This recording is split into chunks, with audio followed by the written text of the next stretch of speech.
Whoa, buddy. Put that thing back in its holster. We haven't gone anywhere. I don't understand. Check out the MichaelDukesShow.com for information on how to get access to the podcast. Welcome to the party, pal. The Michael Dukes Show. I have 2 guns, one for each of you. Firearms Friday. As Thomas Jefferson stated, it is the right and duty of the people to be at all times armed. Say hello to my little friend. I say that the Second Amendment is, in order of importance, the First Amendment. The right to keep and bear arms is the one right that allows rights to exist at all. The Michael Dukes Show. The right to keep and bear arms shall not be infringed. Firearms. From my cold, dead hands. Friday. This is my rifle, this is my gun, this is for fun, and this is for fun. Firearms Friday. Firearms of Friday. Hello, my friends. How are you? Welcome back to the program. It is actually Thursday. I know, a little confusing for some of you. That's okay. I just wanted to get in some I got to do it, okay? Let's admit it, all right? I got to do it. Because tomorrow is the 4th of July, and the show is going to be on hiatus for tomorrow. We'll have alternate programming around the peninsula here and across the state, up in the interior and everything else. So I didn't want to let it go. It was just, it's one of those things. I couldn't do it.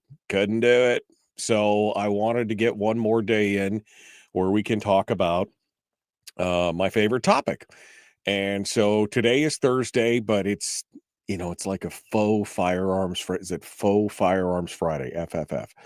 Faux Firearms Friday, where we're going to focus on some gun stories today and talk about some of the headlines from around the state. And I even talked Willie Waffle into doing this whole thing a day early. He actually was pretty cool with it because he's like, good, I don't have to do this on the 4th of July.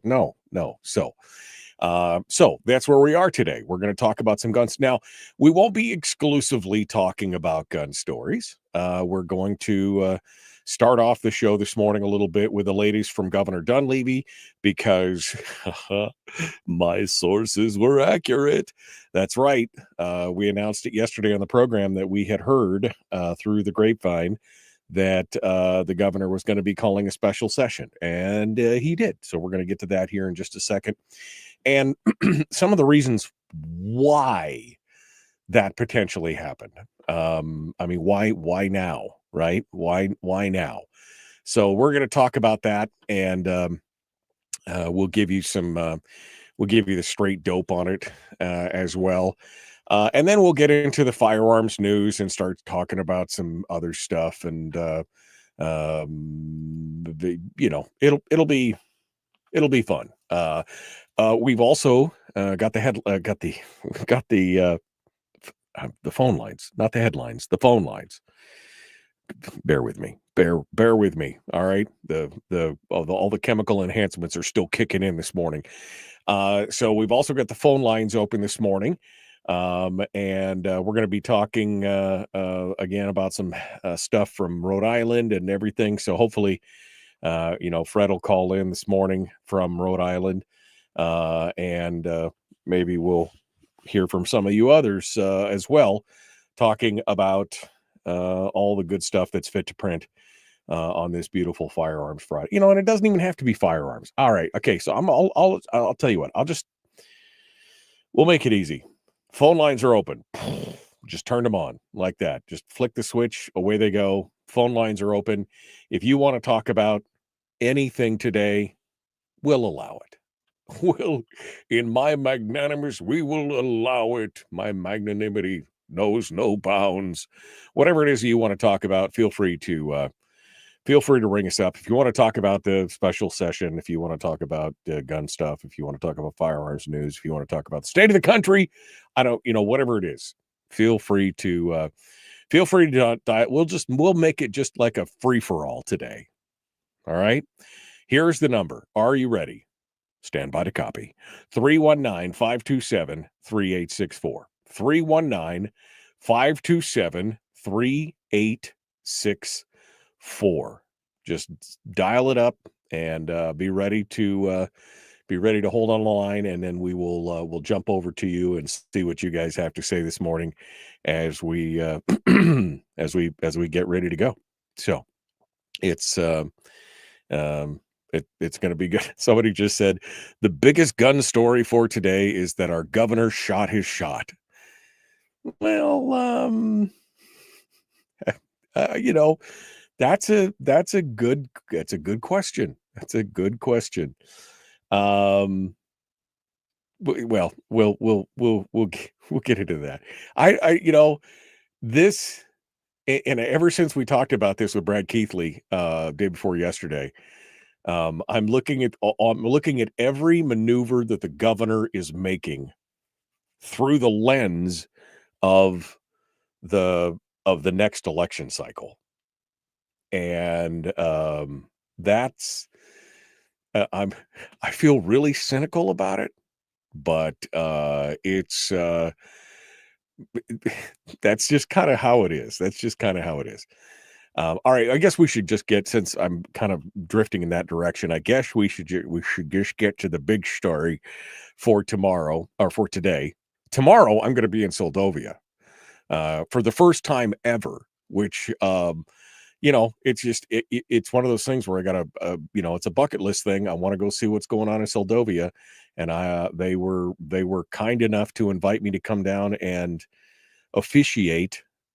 I don't know why they would invite me to officiate, but they've invited me to come down and MC some of the events and talk about stuff and just meet the folks in Soldovia and see what it's like. I guess tomorrow is going to be a wild day. Let's just put it that way. Apparently, everybody that I've talked to about this who's ever been to, they're like, "Oh yeah, Soldovia on the 4th of July, man. This place is going to be wild."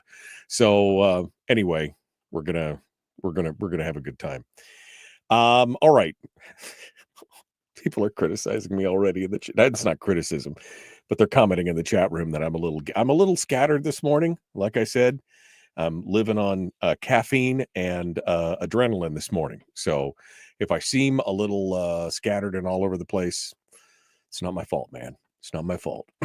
Blame it on the stuff. Okay, here we go. Governor Mike Dunleavy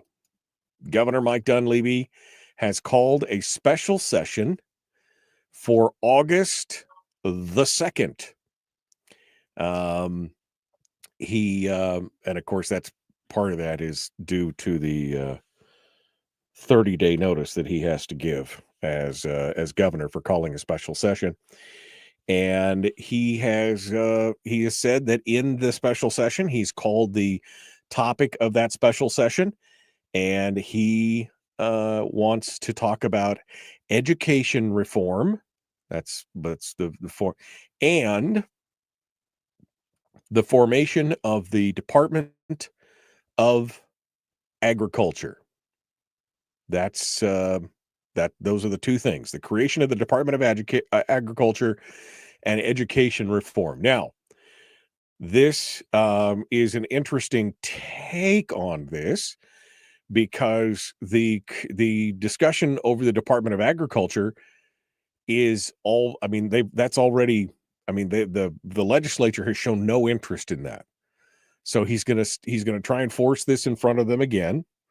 I don't know why that was included, but we'll see where it goes. But the education reform is the interesting part.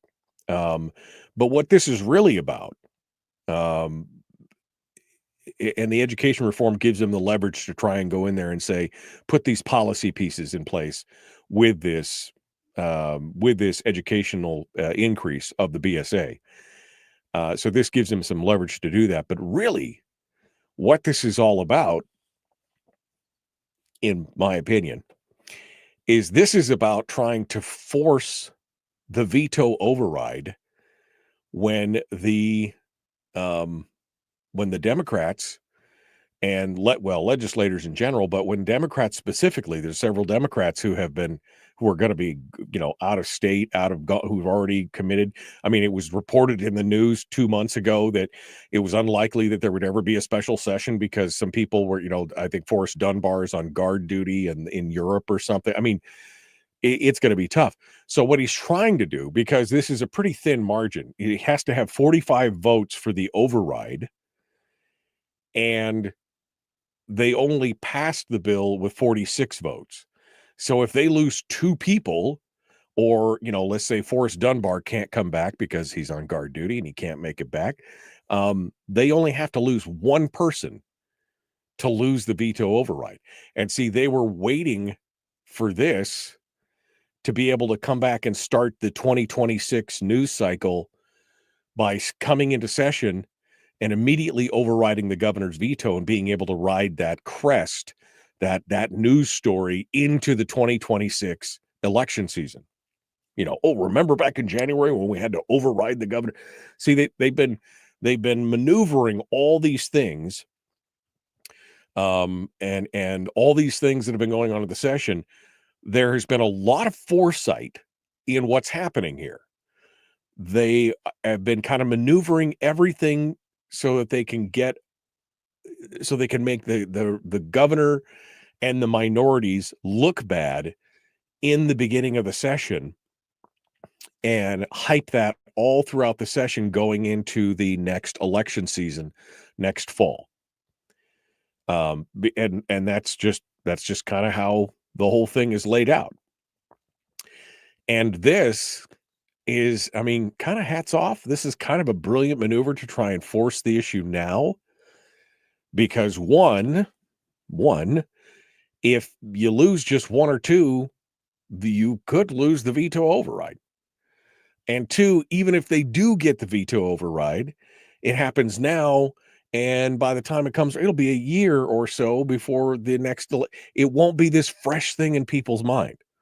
So this is kind of a brilliant move in that regard. Now, the question is, will the legislature answer the call? Because we all remember what happened when the governor tried to call the special session in Wasilla. We remember that very well. And, will they answer the call? Now, there's some people who are not very happy about this. Gary Stevens said he was disappointed in the governor's announcement.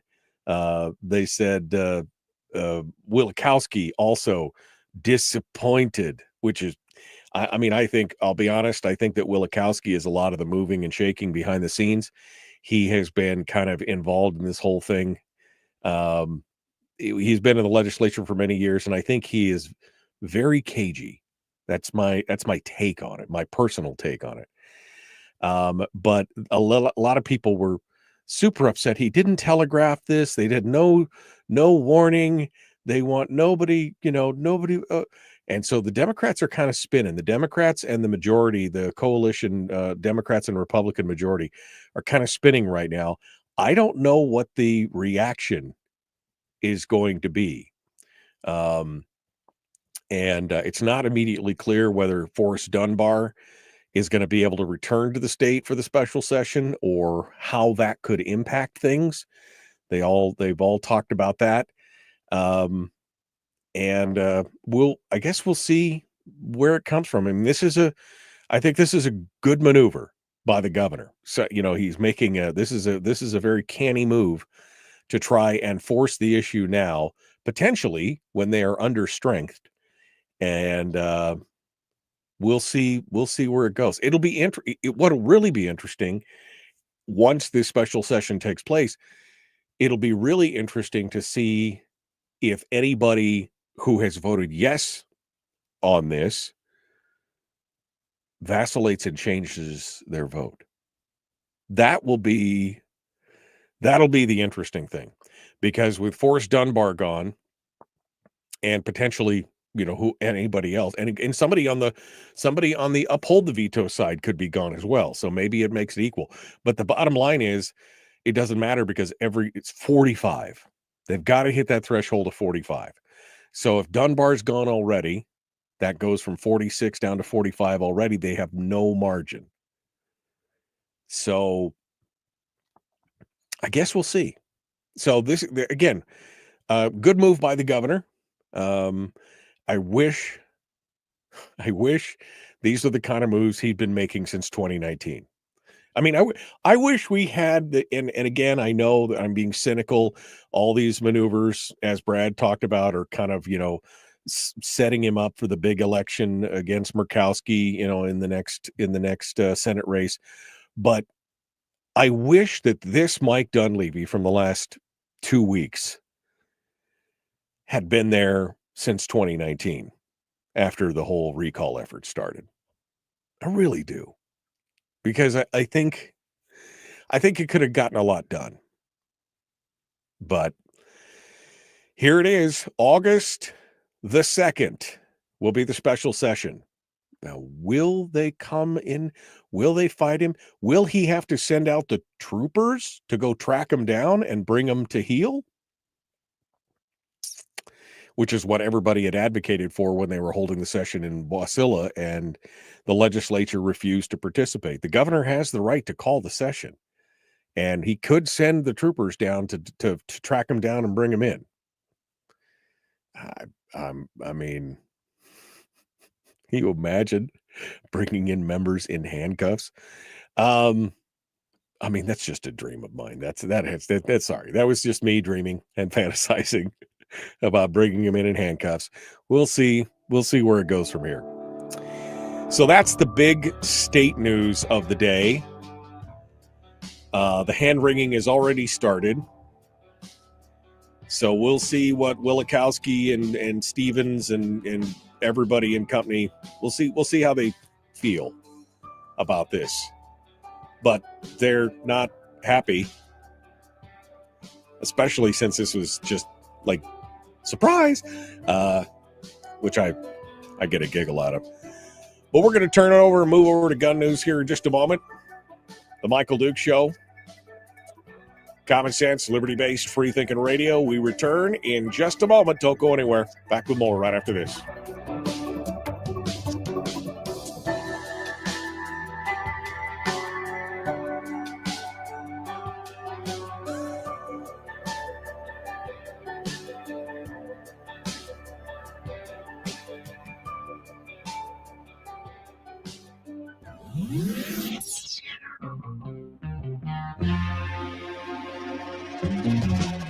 Running on 100% pure beard power. Oh, also some coffee. We dip our beard in coffee. Ha, nice beard. The Michael Duke Show.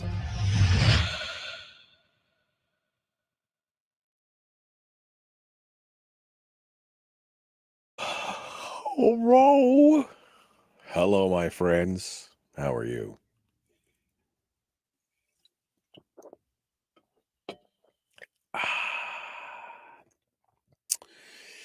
All right.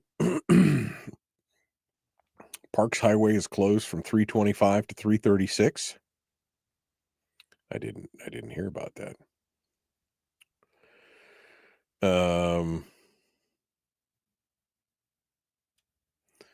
I mean, that's okay. Fires in Fairbanks.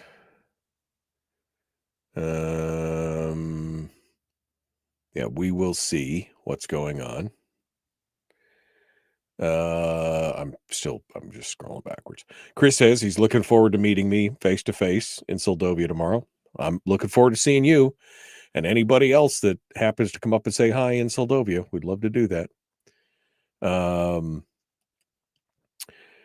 Okay. Good morning. King Dukes, what? They want to make you king. And so, no, they don't. No kings, man. Didn't you hear? Didn't you get the memo? No kings. Let's see. No legislator should complain about this due to this being part of their elected duties. Yeah. We'll see. Anthony said, did you see the Coleon Noir video of the thief that rolled up on a store owner wearing a vest marked Marshall and identified himself as police at gunpoint? It opened up. I did not see that video, first of all, which I mean, I guess I'll be watching it tonight. It opened an interesting conundrum for me because I know reflexively most people would go from at the ready to hands up posture, attitude, in an instance like this. What could we do to be diligent against someone using our law-abiding nature to deceive us? That's a great question. And in fact, that's a bigger, we should get into that because that's an even bigger question in regards to some of the home invasions, because there's been home invasion robberies that have used that tactic. We'll see. Michael Dukes remembers. Is the special session called for Wasili? No, it's in Juneau. It's in Juneau.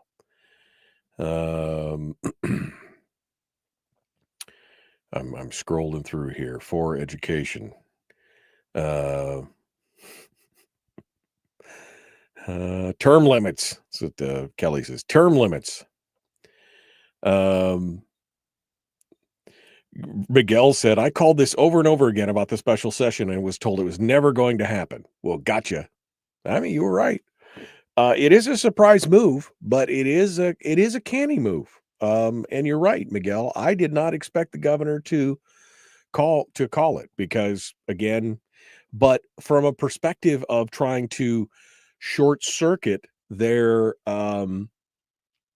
their attempt to try and weaponize this from a political game, it makes sense. David said the battle lines are drawn between parents and the education cartel. Who has the most power? Will parents join the battle in August, or will Alaska continue to be held hostage by the teachers' unions and their allies? That's a good question. That's a good question for sure. And North Pole watching the parade tomorrow, 10 a.m. Don't forget it. Oh, wow. The Parks is closed. Parks Highway is closed from mile 315 to 341. Okay. There you go. All right. Ooh, you guys ready? Let me get the last of my chemical enhancement in this morning before we get going.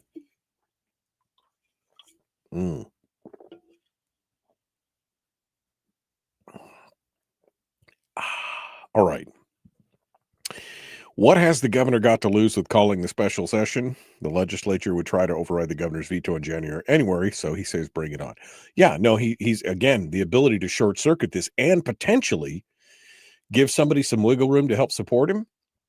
I mean, even if he loses, he wins in that regard. I think that's a good point.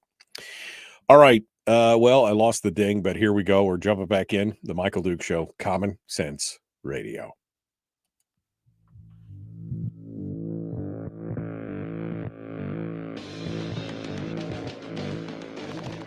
What the hell's an assault weapon?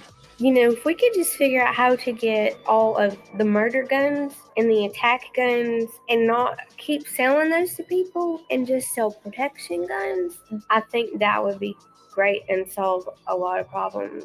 Does this mean that if we hurt your feelings, you'd consider the Michael Dukes Show assault radio? Okay, we can live with that. Here's Michael Dukes. Yeah, that's 100% true. 100% true. Assault radio. Proud of it. You know, I don't intentionally, I mean, those are really kind of tongue-in-cheek and snarky. I never intend to offend anybody. I just want to say what I want to say without, I'm not trying to be mean. I'm just trying to make some points and talk things through. And, people are always really nervous, especially if they're not familiar with the show or what, are you going to come on and rip me apart? And I never try. I just want to ask some questions. Right? It's never malicious. It's never anything else. Let's have a conversation. So anyway, it is Thursday/Friday. It's a Thursday where we're doing Friday stuff here on the Michael Duke Show. We just finished talking about the governor's special session call and where that's going to take us. We're not quite sure where that's going to take us. But I was just saying, the bottom line is that the governor, I mean, even if he loses, he wins, right? In this regard, because the potential is that they could call a special session. They need 45 to override with Forrest Dunbar out. That leaves only 45 who voted for the bill. So one person could swing the vote in one way or another. But even if they do override his veto, it's now more than a year and a half out from the next election cycle. So he's kind of short-circuited that. So it's good stuff. It's good stuff. All right. Now, somebody asked, what if they just adjourn? Well, they could just adjourn. That has happened before. They get enough of a quorum going that they get in there and then they just adjourn. But I believe that then prevents them because there's a window of when they can call an override, a veto override, and it has to be in the next session. And maybe if there's a legislator out there who's listening or somebody who's a parliamentarian that can explain it to me, but my understanding is that if they call a session and then gavel out, that they lose the opportunity to veto override, because he vetoed it after their session was over. So it's at the next time that they come back into session that they have the opportunity to override that veto. If they decide to gavel out and not take it up, then I think the opportunity is lost. That's my understanding of it. Now, again, maybe there's a parliamentarian out there with the state legislature who understands this a little bit more. Maybe I'm wrong, but that's my understanding. So they could gavel in, gavel out, but then they lose that leverage of being able to override the governor and say that they have a win of some kind. So we'll see. We'll see what happens there. And again, I'm interested to see where it goes from here.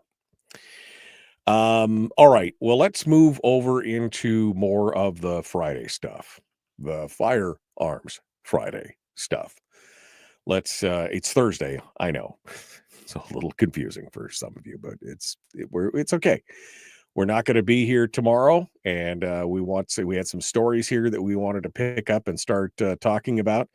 Maybe Fred is listening over in Rhode Island. It was funny because I was listening to Tom Gresham's Gun Talk last weekend, and lo and behold, Tom Gresham's talking about what's going on in Rhode Island, and Fred is a regular caller to Tom Gresham, and Fred called in to Tom Gresham as well and got a chance to talk to him. Again, that's the second time I've heard him on Gun Talk.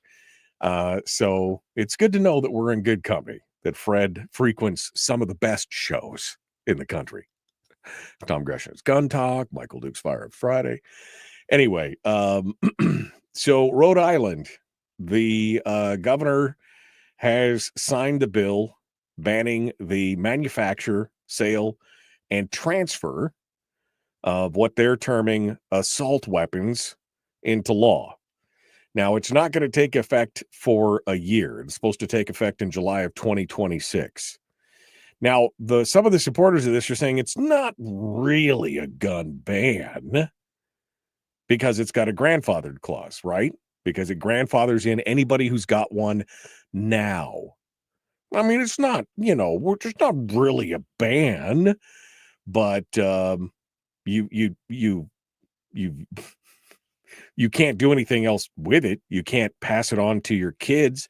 You can't sell it in state. You can't do, and it's got some pretty hefty stuff attached to it. It's got 10 years in prison and a $10,000 fine for a violation of this new law. It's 10 years in prison for transferring a rifle to somebody who is legally eligible to keep and bear. I mean, otherwise, who would be legally, tell me that's not a constitutional violation right there. They're otherwise able to legally keep, they can buy a hunting rifle, they can buy a scoped rifle, they could buy a shotgun, they could buy a pistol, but if you transfer an AR-15 to them, you're going to jail. I mean, this is in Rhode Island, right? This is all in Rhode Island. And Cam Edwards makes the point that meanwhile, you can apparently have 4 DUIs in 3 years in Rhode Island and apparently walk away on probation. And he's citing his story in there where you apparently can have 4 DUIs in 3 years and still walk away. This is the same state that had 22 deaths due to drunk driving in 2022 compared to 18 homicides across the state. So there's more drunk driving deaths than there are homicides, but they're cracking down on assault, even though not a single one of those homicides involved an assault weapon. Can you see where I'm going with this? Can you see where I'm going with all this? The fact that they very obviously have a method for their madness here, that they're just attack, ignoring, more drunk driving deaths than actual homicides, all homicides. And again, there was no homicides involving assault weapon. They were just all but that's what they're going to go after. Now, it's supposedly is going to face some challenges in court. That's expected right now. But as of right now, Rhode Island is rolling. Now, this is great news for gun dealers in Rhode Island because they have a year. They will have the biggest amount of sales in the history for the next year. Gun dealers will not be able to keep AR-15s in stock in Rhode Island because in July of next year, they'll then be illegal to transfer. I guess that's some good news for some of those folks out there. I see that Fred is on the line. Let's go over there right now and see what Fred has to say and get his take on this. Good morning, Fred. How are you? Can you hear me, Fred?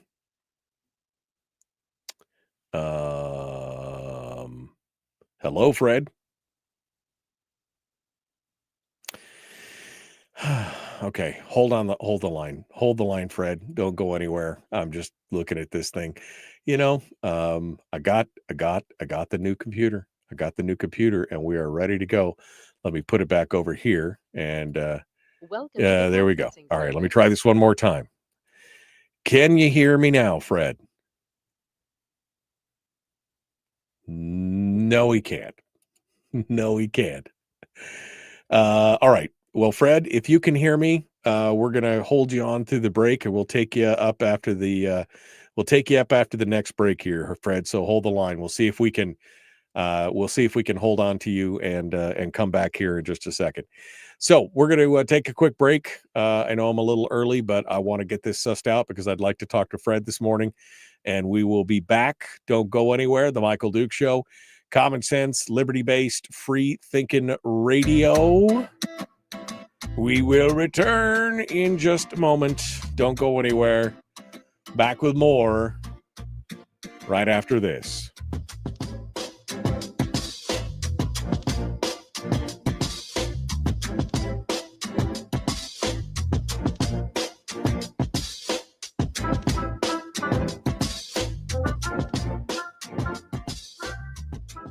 We're broadcasting live through a series of tubes. Allowing all of these entities to provide streaming stuff going on the internet. Well, it's kind of hard to explain. Sorry. Streaming live every weekday morning on Facebook Live and MichaelDukesShow.com.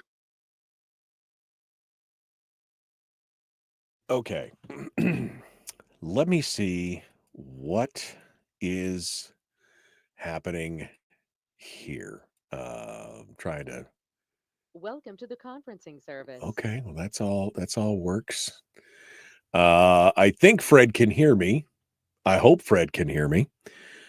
He's been sticking on the line here for a second. So let me try this again. Fred, can you hear me? I'm going to put Fred back on hold. Somebody else just jumped in from Fort Wayne, right? So let me take this call and see if it's a Fred problem or if it's a me problem. Let's go over here. Good morning. Who's this? Where are you calling from? Good morning, Michael. It's Miguel Ramirez. How are you this morning? Hey, Miguel. How are you? I'm doing great. You're doing great. Okay, so you're Your phone is working, although you're awfully quiet. Let me turn you up here a little bit, and feel free to be as loud as you want. I got Fred on the other line, Miguel. So are you willing to hang out with me here for a minute?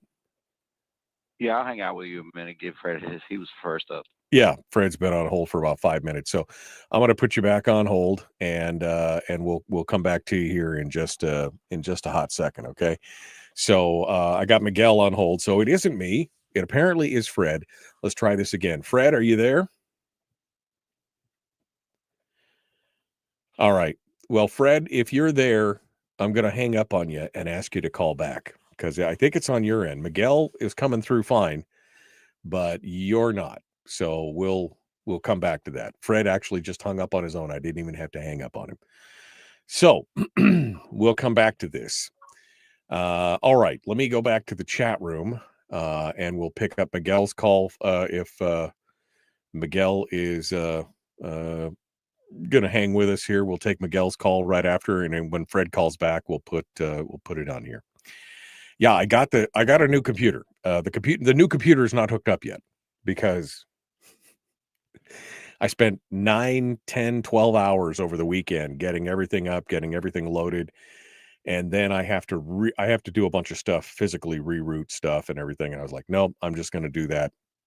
I'll do that this next weekend. So we'll see how the 4th of July goes. But I do have a new computer, and it's fast. Oh, so fast. All right, Fred is back. Let's try this again, shall we? See what it comes down to. Hello, Fred. Are you there? Michael, how do you hear me, all right? I can hear you all right now. Yeah, that was weird. Yeah. Yeah, that's strange. So you ready to dive into this here in just a minute? We're about to rejoin the radio here in just a minute or two, okay? Absolutely. Okay. Sure. All right. You'll be first, and then we got Miguel hanging out in the wings. I appreciate both you guys. Hanging out and being there on that. Let me turn everybody up here a little bit because I am still let's see. Let me test this real quick. Welcome to the conferencing service. Okay, I'm gonna boost this just a little bit because we need a little bit of need a little bit more volume on this. For some reason, everybody's quiet. Up. Okay, well, that's as high as we're going to get it for now. All right, we're going to we'll continue here as we go through, and we will let's go back to the chat room real quick and take a look at some of the comments. Okay, assault booze. Yeah, that's the problem. It's assault booze out in Rhode Island. More people being killed by by liquor than guns, but let's see.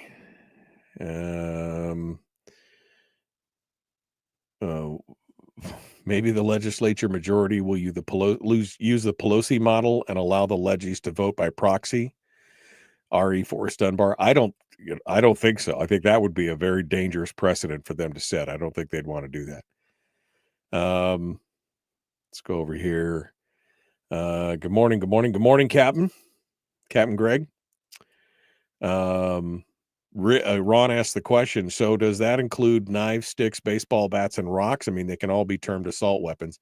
No, they were very specific about what kind of assault weapons we're talking about here. Very, very specific. Hello, Fred. Since anything is on the table for discussion when calling in, I'll be calling in. Let's do this. Okay, Miguel, you can talk whatever you want. No, see, Fred's here. All right. We are 25 seconds out right now. All right. We're ready to go. The joys of technology. Yeah. It's all good. Yeah. Did you hear about Lisa's book? Just in case you were wondering. Did you hear about her new book? Here we go. The Michael Duke Show, Common Sense Radio. Let's do this thing.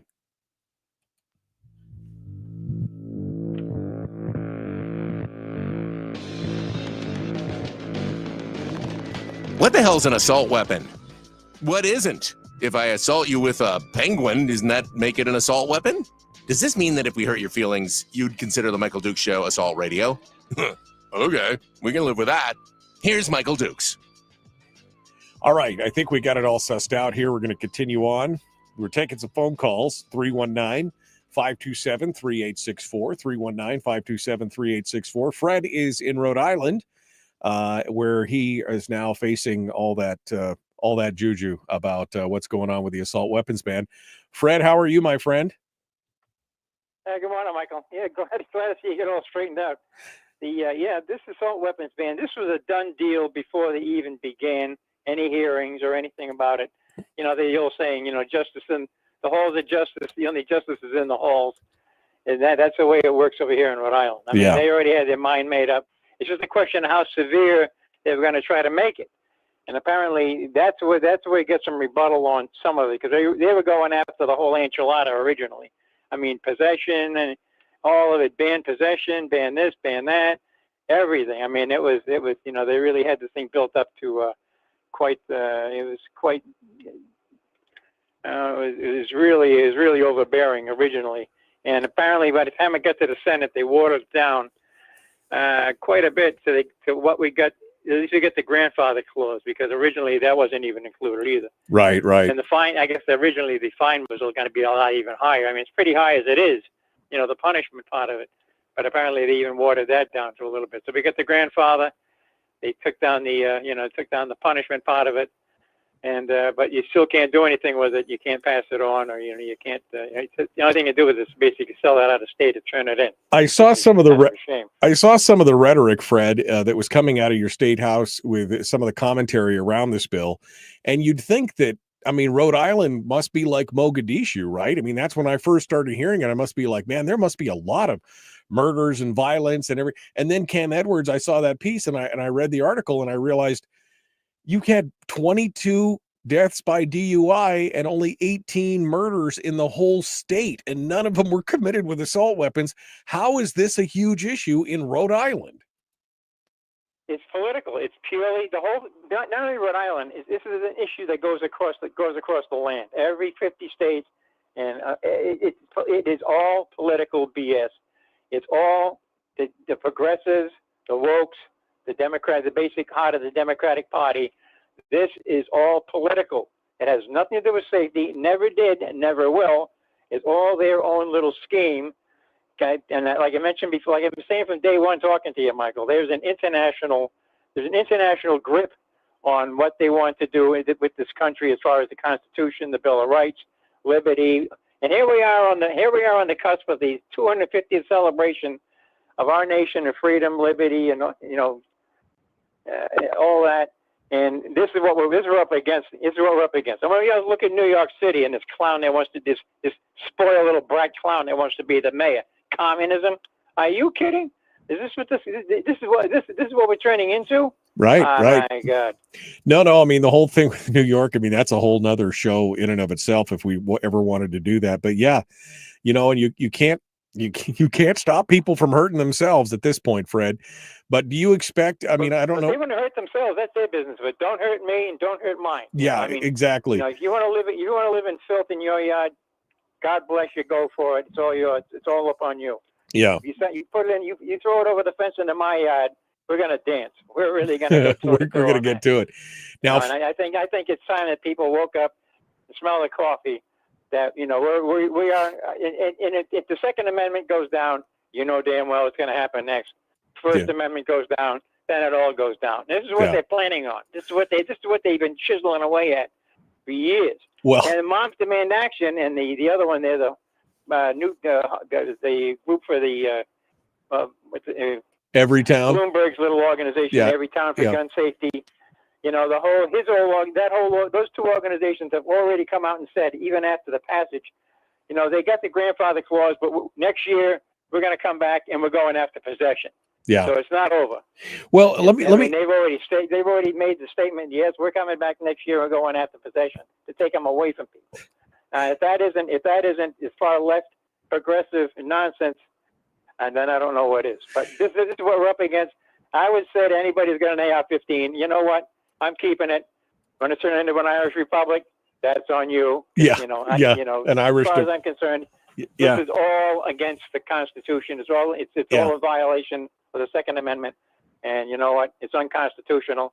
And that's the way I'm gonna live it. right. All of them. It's an Irish democracy. Yeah. No, let me ask you, Fred. I mean, for Rhode Island, I mean, are there any conservatives in Rhode Island? I mean, if they're coming back, especially when they don't have the gun violence we're talking about. I mean, this is Rhode Island. This is not, again, Mogadishu. I mean, is there any conservative response to this? Any gun organizations? What's happening on the pushback? There's a massive conservative response. But you know, when they sit there and the people who hold the power, well, a lot of progressives have got they get the majority in both houses in the state right now, plus the governor, who's really woke. I already gave you the definition of woke is, right? I think you've already heard that from me once. Yeah. Obtrusive, knowledgeless, elitist. This is that governor. This is who he is. McKee. He is absolutely progressive woke all the way, you know, and he definitely leads the parade down Main Street in that regard. But this is what we're up against over here. But they are not the majority. The majority of them, the people in Rhode Island, are not against this bill, even though they come out and they lie like a rug in their polls. And you know what they do? They call every progressive in the state and ask them what they think about it. And they probably call one or two conservative people and ask them about it. And across the polls, they're going to be slanted. Something like 65% were in favor of this. I don't see it. I certainly don't see it. Not on the street, not the people I talk to, and not at the State House when they have these open hearings and the people show up. Well, Fred, it's like a 15-to-1 ratio. Right. 15 for the Second Amendment, and the rest of them are just, you know, the moms demand action, and the Newtown, Newtown for gun safety people, they show up, but they're the minority in actual people who show up for this thing. Right. But they sit there and they get the news media behind them, they get the legislature behind them, and you know they're sitting there and they think they got total control over everything, you know, and it's just not the way it really is. Well, Fred, again, like I said, they already had their mind made up. Right before that they were going to pass this. Before you got to it, I have another call on hold, but I want to ask you one more question. Is there any gun rights organizations in Rhode Island that are going to push back and take this to court? Because that's been some of the speculation. Do you know of any, or are you participating in anything that's going on? Yes, there are three right off the bat that I can think of that are going to that's going to be challenged. It's going to be challenged on a state level. We're all holding out, I think, for the moment for the big one, for the Supreme Court of the land to have the final ruling on this, and I think that would just kick the can down the stairs if it ever gets to that level. But they're definitely going to be challenging it on the local level. You know, at every opportunity they can. They've already got three organizations already putting it together. I've heard that they've actually brought in the law firm that was behind Bruin. They've already been talking to the law firm behind the Bruin decision to actually, you know, put that all together. And, you know, they're interested in taking a hard look at it. Whether they get involved with it, I don't know, but they are taking a look at it. And we all got our fingers crossed they will sign on. Yeah. To get into this. Well, we'll see where it goes from here. All right, Fred. Well, thank you, my friend. We appreciate it. Keep up the fight. And thanks for giving us the details there in Rhode Island. We appreciate you listening today. Thank you. Take care, Michael. Have a good week. You too. Let's go over to Miguel, who's up in Fairbanks, and see what he has to say. Thanks for holding, Miguel. What's on your mind today? I just want to say good morning. Thank Mike for what you do for all of us, keeping us updated and the great debate. And I want to wish everybody a happy 4th of July tomorrow, the real No Kings Day. And the real No Kings. I love that. The real No Kings Day. That's it. No more kings. We celebrated that way back in 1776. Yep. And on the governor's part, I spoke to a couple of senators up here in Fairbanks that I know well, and representatives, and during the session I kept saying, this is going to be a special session. They all kept telling me, no, highly unlikely. And like I said in my chat room, I was like, gotcha. I knew this was coming. Yeah. I mean, just to me, I could foretell it. It's a very smart move on the governor's part for where he's headed next. But hopefully, you know, I'm tired of hearing my neighbors that are on the other side of the political realm telling me this is why there's a divide in your party. If it was our party and our governor, we would have voted. If it was our governor, we would have voted for he or she to the very end and no override. Right. So let's hope, those policies that he's requesting can be those who voted against him, hopefully will vote for him on those education reform policies, and we can stop throwing billions of dollars, on education, which needs to be, well, we they need to be have, held accountable. we need for to the have money. need to have some accountability in there. I mean, that's the thing. I mean, do you think, in talking to any of, I don't know how many legislators you've talked to, but I mean, the possibility is there, if there is pressure enough on some of these legislators who may have voted for the bill in the first place, all you need is one or two to basically say, you know what, I can uphold the governor's veto, and we should come back and talk about policy. Or maybe they talk about policy during this thing. Maybe they don't. Maybe they actually discuss it. Do you think there's a possibility, or like I said, even if he loses, he wins? Yeah. Now, hopefully, I can't say either way, but hopefully that possibility is open there. So we're all praying and hoping. Like Melissa said yesterday, if they had only listened to her and then work with the governor, this would have all been avoided. So yeah, well, that's the thing. They again can't give him a single win. This whole thing could have been avoided, but they didn't do it, and they've set up this fight, and now he's kind of short-circuited it. We'll see what comes out of it, but good on you for calling it. Like I said, I didn't think it was gonna come about. I thought he would wait, but in hindsight, now this is a brilliant move, because even if they do override him, now we're 18 months away from the election. It won't be nearly as big an election issue as it would have been if they did it right at the beginning of the year. So, and I agree with you when you say, and others have said that part of this education thing is a campaign ploy. Those who are up for re-election, or when it comes time for their re-elections, this is part of that ploy. It's to me, the way I read it, it's about the money and not about the kids and the teacher. When you go from 48 to 51, when you give that one-time funding, and you get worse when you get more money one time, that should have been bell should have been sounding off. Yeah, that should have been a warning bell for sure. Miguel, we appreciate it. I hope you have a happy 4th, my friend. Thanks for coming in. Happy 4th, and let nobody infringe on our Second Amendment rights anywhere, because people die more of DUIs than anything else in our country. It's crazy. It's crazy stuff. All right, Miguel, thank you so much. We're out of time for hour 1. Hour 2 is dead ahead. The Michael Duke Show. Common Sense Radio.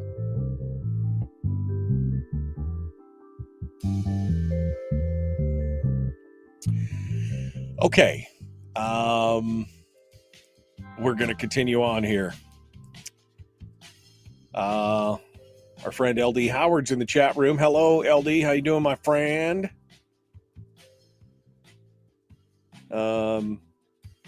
He said, this is how politicians push their agenda. It's like a used car salesman. Start really high and negotiate to what they want from the start, and the sheep masses believe they got a deal or a compromise and resign themselves to that fate, or at least until they erode our rights further next session. Yeah, I mean, that's what they always do. They're always moving that goalpost. So definitely some good stuff there. Thanks, LD. Appreciate you coming in this morning. Good morning. Fred was on a roll, man. Fred was like, Fred. Let me get a word in. I love Fred. Melissa says they need to talk about policy. Hands down, this needs to happen. Well, so here's the thing, and maybe Melissa, if you want to call in and tell us your thoughts on this in the next hour, but they could start off the session. They could gavel in and immediately take up the veto override, and then try and gavel out, which would be the easy way out, because they don't want to talk about policy. But you're right. If they talked about policy, because that's what the call is, education reform, it's not about money, it's about policy. They could take it up. And again, you said it yesterday, they could have avoided all this if they had just given the governor some of his policy wants. But this is all about power and politics. It's not about the kids. It's all about the power involved. All right. Frank asks, has the legislature still holding on to a bill that has been passed but is not yet given to the governor for signing? Yeah, that's SB 113, which is part of the funding mechanism for the schools. They still, to my knowledge, still haven't passed that over to the governor's desk. So we'll see. We'll see. Kim Nelson says they won't give him a win. Evil. No, I mean, it's just politics. Well, maybe we repeat ourselves. Right. Maybe you are right. It's just politics. And since politics are evil, maybe you're right. That's kind of the, I mean, this is a problem going back decades, my friends. This is not anything new as far as the workings, the machinations of man versus man. And by man, I mean the race, human race, humans versus humans. I didn't want to assume anybody's gender, but you know, that this is it. This is the whole political thing is just, it's so interesting to watch, but at the same time, because you're participating and you're stuck in the middle, not nearly as much fun. Not nearly as much fun. Okay. I see we got one line on hold. Let's see who this is. I think I know who this is, but let's test it. Shall we test it? Here we go. Good morning. Who's this? Where are you calling from? It's Melissa. You know who this is. Okay, that's what I thought. Well, it didn't come up on my call screen, so all I see is the number. I thought it was you, but I didn't know. All right, well, hold the line. How weird. Yeah, it's okay. That's okay. Don't worry. I've already put you back on hold. I was so rude to you. I just put you back on hold. You know. Miguel says either he will win in a way when they don't give. He will win either way when they don't give him a win. That's right. They'll either way. Like I said, it's a win for him either way. Even if he doesn't, if the vetoes are sustained, oh, it's a double win, right? It's a double win. That's so good. That's some good stuff right there. But if even if they override it, he's still, get it. And then he said, for those legislators that are complaining about the cost of this special session, which of course, they're going to complain about the cost of the special session. Just give up your per diem. That's right. Just don't file for your per diem and be happy. Well, I've got to file for my per diem because this is not the normal. This is,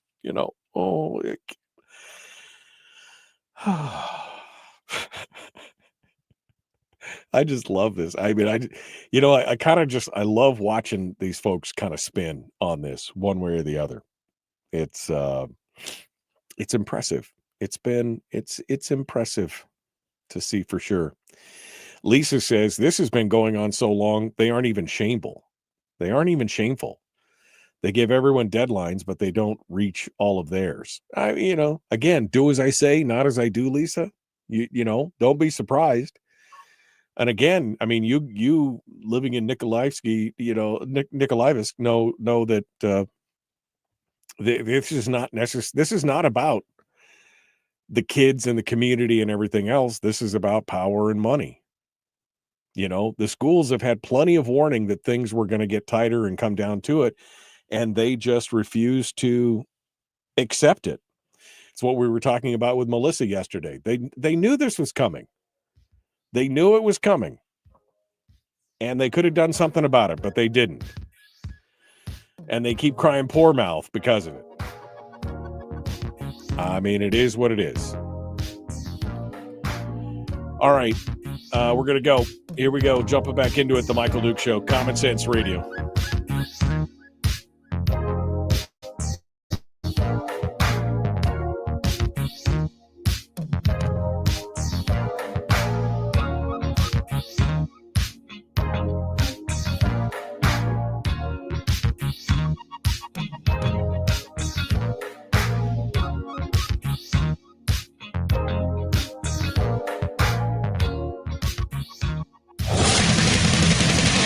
Whoa, buddy. Put that thing back in its holster. We haven't gone anywhere.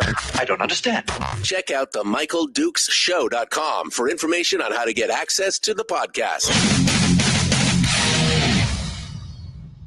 Welcome to the party, pal. The Michael Dukes Show. I have 2 guns, one for each of you. Firearms Friday.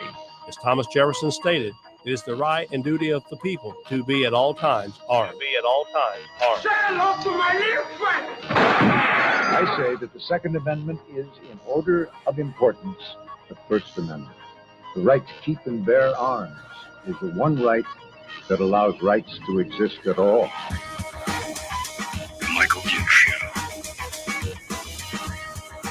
The right to keep and bear arms shall not be infringed. Firearms. From my cold, dead hands. Friday. Here's my rifle, this is my gun, this is for fighting, this is for fun. Firearms Friday. I know you're so confused because the theme just said it's Firearms Friday and it's actually Thursday. You know, but it's just I'm just here to confuse you. That's what it's all about. It is Thursday, but we're doing Friday stuff today. We've been talking about guns and other stuff, but it's not exclusively guns today. I just didn't want to miss my opportunity because we're going to be off the air tomorrow, 4th of July. We hope you all have a very happy 4th of July, the original No King's Day, as our friend Miguel says. And the show's going to be on hiatus, both on the peninsula and across the state, and then up in the interior. There'll be alternate programming. We'll be back on Monday. I'm going to be over in Seldovia, emceeing their pancake breakfast. Starting with a pancake breakfast and moving ourselves down the thing. We're gonna have a good time tomorrow over in Seldovia. But meanwhile, I thought today I just didn't want to lose out on it. And in fact, I got Willie Waffle to call in this morning as well for the weekend movie review on top of that. But he's like, hey, great. I don't have to do anything on 4th of July. That makes it all better. So that's what's going on. We also opened up the phone lines this morning at 319-527-3864. We were willing to talk about any topic today, including guns and the education bill. For those of you just joining us, the governor yesterday, I don't know if you heard, called a special session. The special session for August the 2nd with 2 topics, the creation of the State Department of Ag, and the second one is the education reform. And this is a brilliant move by the governor, in retrospect now, looking back at it, because he can force the vote on the veto override right now. Forrest Dunbar will be out of state. I don't know if anybody else might be out of state, but remember, it takes 45 votes to override the governor. And they only had 46 to pass it. So with Dunbar gone, that leaves just the original 45 of the 46. And all it takes is one to not uphold it. So even if it does happen, the governor wins. Now we'll see if the legislature shows up, if they decide to try and gavel in, gavel out, whatever it is. This is a great maneuver there. But as Melissa Burnett said yesterday on the program when she was here as a guest commenting, she said they should have just, they could have just avoided all this by just giving the governor some of the policy things he wanted. And her comment in the chat room this morning was they should be taking up policy right now. She joins us on the phone to give us some more thoughts on this, because I agree they should just be picking things up. Good morning, Melissa. How are you? Hey, good morning. I'm great. How are you, Michael? It's Friday. I mean, it's Thursday, but it's like kind of Friday. So it's good. I'm excited. Same thing. Not to confuse you, but it's Thursday and Friday all at once. So, I mean, you said this yesterday. You said they could have avoided all this if they'd just given the governor some of his policies, but they didn't want to do it. Can't give the governor a win. So what do you think is going to happen as you look at this and as, you see all the hand wringing and the teeth gnashing over the fact that he's called the special session? What do you think is going to happen? Yeah, it's really interesting. I'm actually really encouraged, I have to say, by this calling of the special session. My phone was blowing up yesterday by legislators. I will leave their names out of it and who it was, but I know that the legislators who I talked to, I was even on the phone at 10:30 last night with one of them. They want to talk policy. They're like, at least for the ones that I talked to, they would like to use this as the turning point of this, and like actually get the governor what he wants in his wins. Like I said yesterday, yeah, they should have done this a long time ago. The governor said, if you give the policies, I will give the funding. That point blank, very clear. And then the policies just didn't come in. And so this is an opportunity. Will it happen? I don't know. I know that I've heard through the grapevine, I've seen posts on Facebook from legislators talking about how mad and angry they are and that they have to do this. And, you know, one of them, I'm like, well, you're probably just upset that you don't get to go take pictures of your corn dogs. I don't know what to tell you. This is a special session, which you called for at the beginning when, before the governor had vetoed the funding for it. These same legislators were calling for a special session. But now that the governor has called it, it's like, oh, no, this is horrible. How dare you? Well, because they've lost control, right? Because if they had called their special session, they could talk about anything that they want under the sun. They could open up the whole thing again. But because the governor was very specific about what he wanted to talk about, they're restricted in their movements, and now he's calling the ball. And again, this all goes back to tall man bad. We can't let him have a win. I mean, it really is what it looks like from the outside. He can't have a win in any way. Which to me is just completely crazy, because while I don't always agree with things that the governor does, I do think that there's room for compromise here. And that, you know, the legislators talk about they got to come to the middle. They got to make compromise. They got to do this. They got to do that to make things happen. Well, why is that not the case with the governor, though? Why are we not bargaining with him? Why are we not coming to the middle with him and giving him some wins so that the state of Alaska can be taken care of as well, whether it's education or agriculture or energy or whatever the case may be?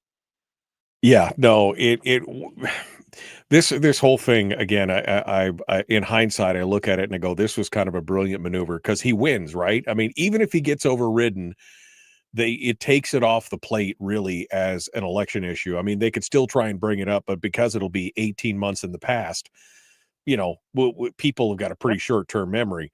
If they brought it up at the beginning of the session in January and then they could stretch it out over a period of time, it could still be fresh in people's minds. But because it's last summer, most people won't even remember it.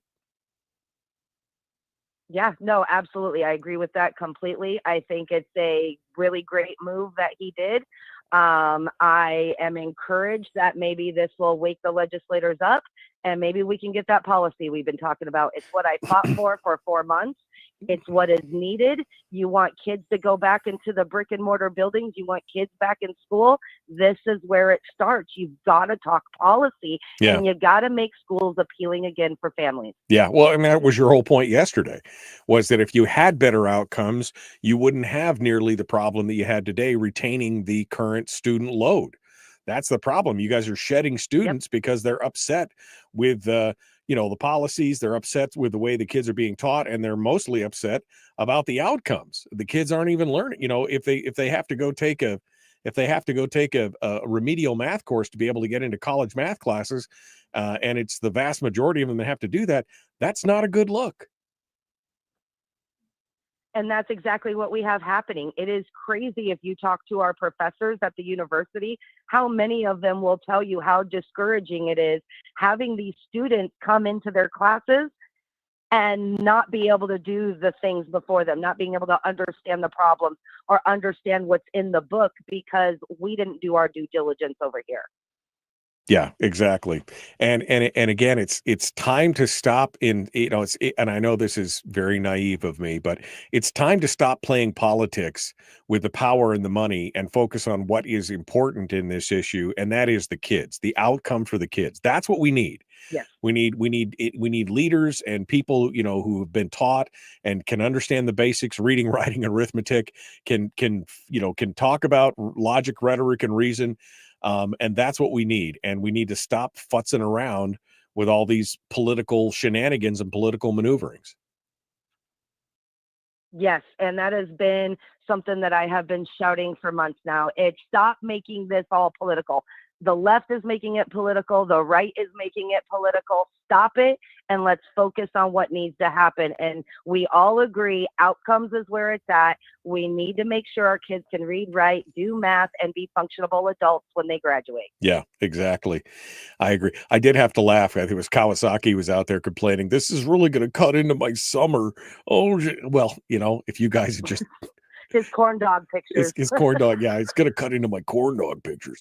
If you guys had just done at the beginning what I thought was a reasonable ask, this would not be an issue, But again, tall man bad. Right. Can't give him a win. Can't give the minority a win. Can't give anybody but us a win. That's what that's the premise they're working under, and this is what you get when you push those kind of buttons, for sure. So. All right. What you get when the only game you want to play is politics. That's exactly it. All right, Melissa. Well, thank you for calling in, hon. Hope you have a great 4th of July weekend. Give everybody a hug for me up there. Hey, you too. Hey, yeah, absolutely. Hey, happy 4th, everyone. Thanks so much. Melissa Burnett calling in for us on this, because this is a huge issue. And like I said, I kind of like seeing them all spun up about it. I really do. I kind of like seeing them all just like, whoa, what do we do now? And complaining about their loss of summer and everything else. And all I can think of is, you guys are making $135,000 a year. That's their $89,000 plus the per diem, and they're making like $130,000 a year to, basically be, 100% work for 3 or 4 months and then basically off for the rest of the time in the interim. I mean, you're still working, but and you're going to complain about how this is going to affect your summer. Shut your pie hole. I mean, the rest of us are out here working 50, 60 hours a week, every week. And you're going to complain about you might have to lose a few days in the summer again. And this was totally avoidable on their part. But they just did not want to give the governor any wiggle room on this, any wiggle room at all. It's astonishing to watch. Absolutely astonishing. But again, very satisfying at this same time. It's very satisfying to do it. All right.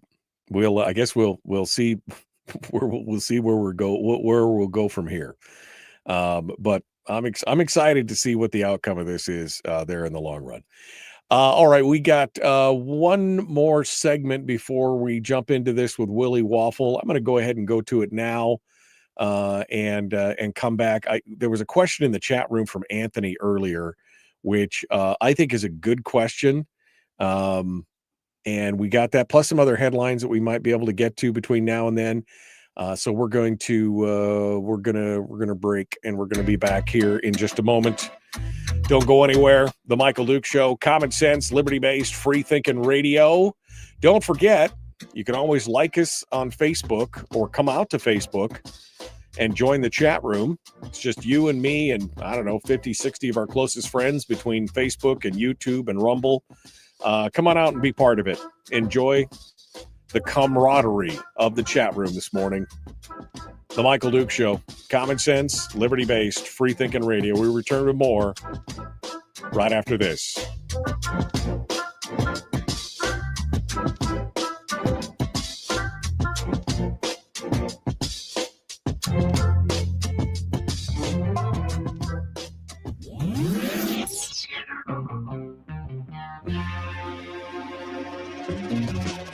Running on 100% pure beard power. Oh, also some coffee. We dip our beard in coffee. Ha, nice beard. The Michael Duke Show.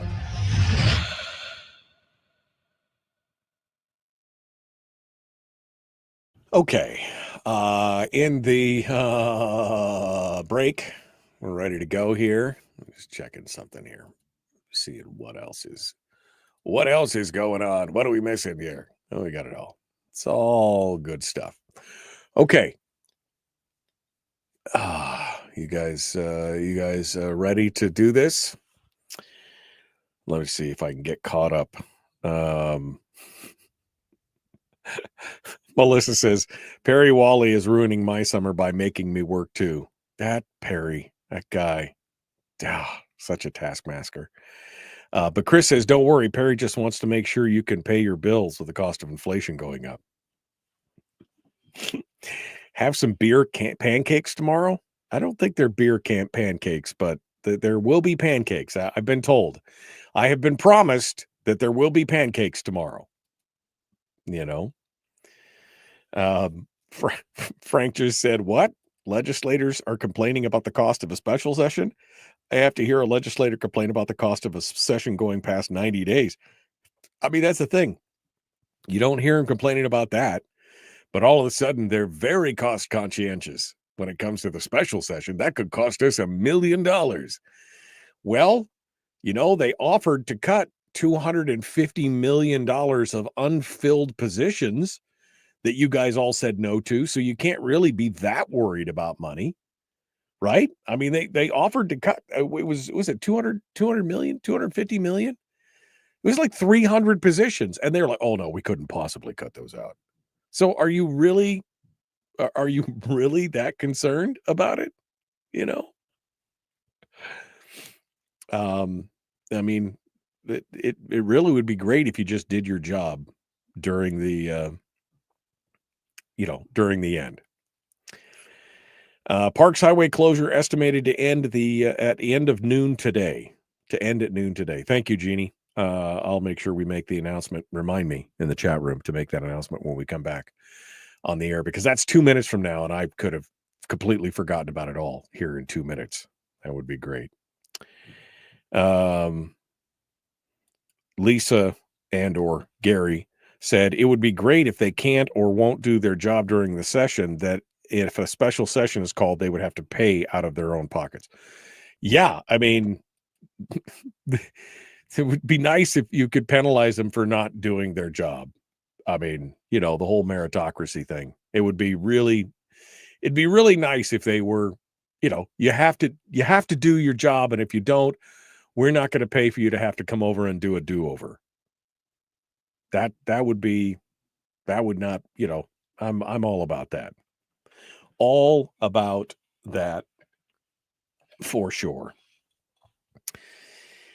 Okay. The mile level 3 evacuation orders from mile 325 to 330 of the Parks Highway.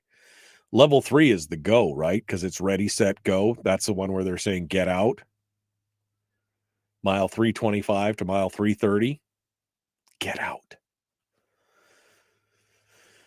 Oh, man. Wildfire season in Alaska. It's some crazy stuff. Crazy stuff. All right. I think that's it. I'm all caught up in the chat room. I got everything. I got a couple other stories here. I want to get to that discussion that Anthony put in about the Coleon Noir thing. I think that's a good one. I want to talk about this story. I want to talk about this story in Indianapolis, and also the fact that it looks like Baltimore may have cracked the code on how to reduce gun violence. I mean, they actually have cracked and it has nothing to do with gun control, which is an interesting thing. So maybe we'll get to that as well here as we go through. But I'm hoping we get a chance to get to all three of those stories here in the next 12, 13 minutes. We'll do our best. How about that? We'll do our best to get to all of these stories here in just a moment. Appreciate you guys coming out and joining us. Again, like and share the show wherever you are. I mean, there's only, 22 of you have even liked the show, and there's 50 of you or something here. Maybe you could like it and share it. Do it all.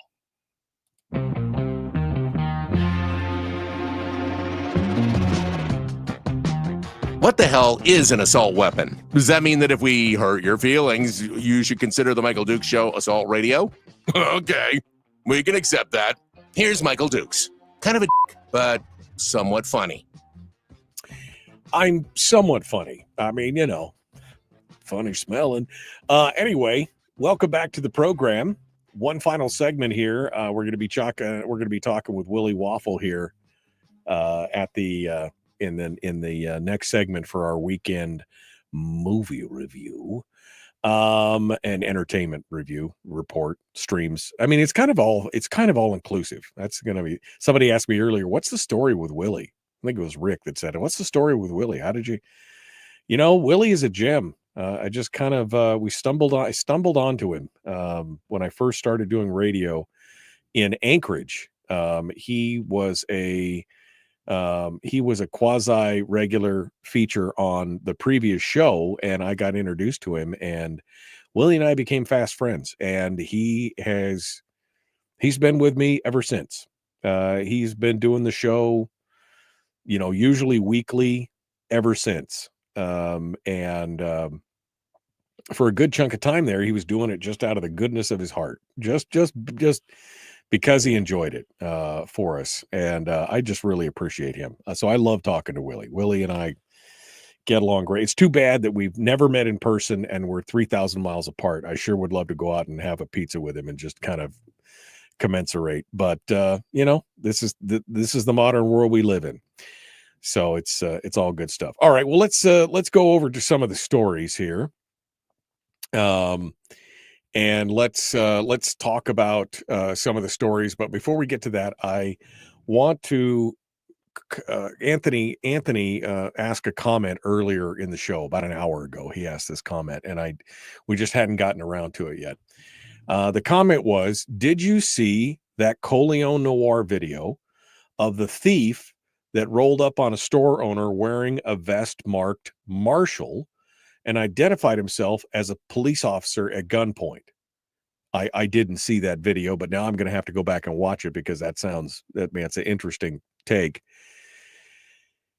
Anthony said, it opened an interesting conundrum for me because I know reflexively most people would go from an at the ready position, like they're ready to, something bad's about to happen, to a hands up posture in an instant like this. If somebody walked up, because we're generally law abiding by nature, right? That's who we are. We as much as we're rugged individualists and we're the don't take no crap Americans, we're also generally law abiding. We do like to follow the rules. We do believe in fair play. We do, a lot of that. And so the bad guys have made use of that in a lot of instances. In fact, there was a rash of home invasions here a couple of years ago where the perpetrator, and I don't remember where it was. Maybe we should look that up and come back to that on another Firearms Friday. But there was a rash of home invasions where the home invaders had done the same thing. They'd gotten windbreakers that said police on it. They'd gotten tags on their chest that said police. And, they would bust into the home identifying themselves as police officers in the hopes, I think, to either put enough of a delay in the response from the homeowners or just to basically bamboozle them up until the point to where they can handcuff them and then, zip tie them or whatever and leave them there and steal all their stuff. And so this creates a real problem for sure. And Anthony, I think that this problem could be solved if we basically stopped the use of the no-knock warrants. These high risk, it wasn't too long ago. It was only really in the 90s, the late 90s, when the prevalence of no-knock warrants started. They used to call them high risk warrants. It was very unusual to be able to get a judge to sign off on that, where you basically would just not even announce, you bust down the door and go in, guns drawn, ready to go down for anybody, for almost any, it had to be a pretty heinous crime for you to be able to get a no-knock warrant. But after the late 90s, it has become pretty much standard fare for that to happen. I mean, on some of the dumbest stuff, where they just, they show up and at, 4:05 in the morning and, when you're half asleep and you're, busting through the door, and sometimes they're announcing, sometimes they're not, if we are concerned about these kind of things, because criminals, they're cunning. They're not, they're dumb in some ways, but they're cunning.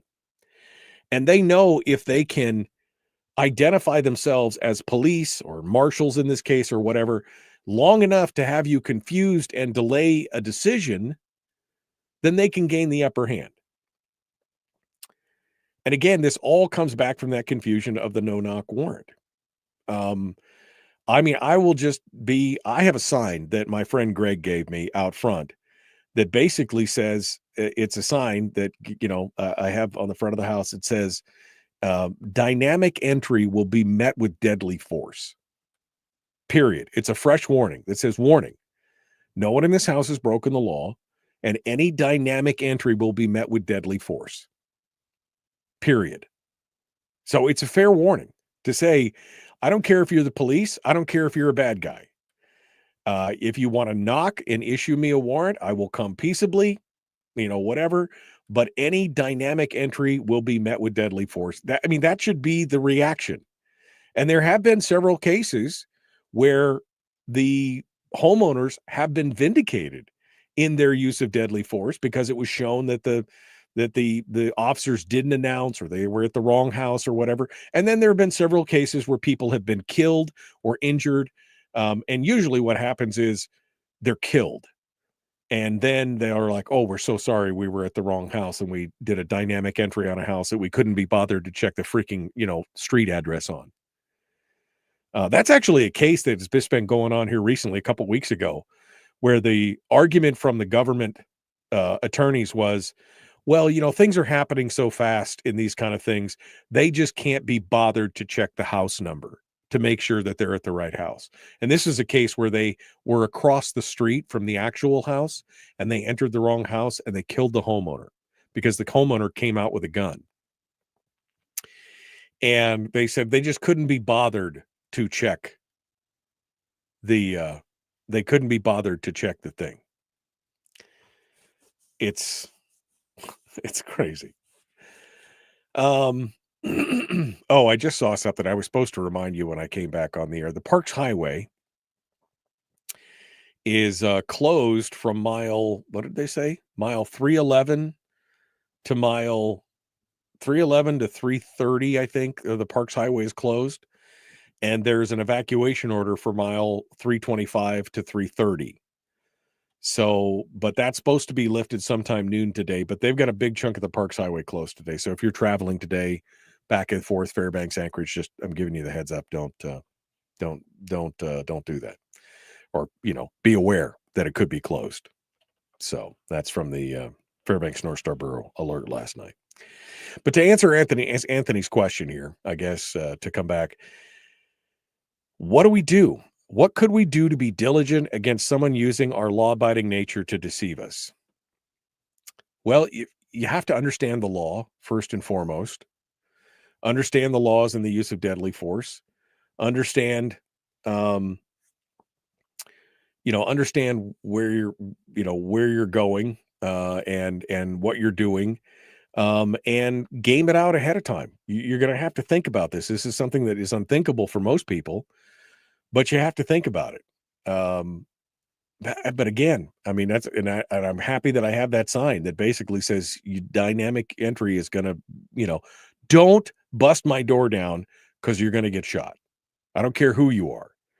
If you want to knock, I'll come to the door. But don't bust my door down at 0 dark 30 and expect that you're not going to receive a hot return. That's the important thing here. But again, it also is going to require some policy changes.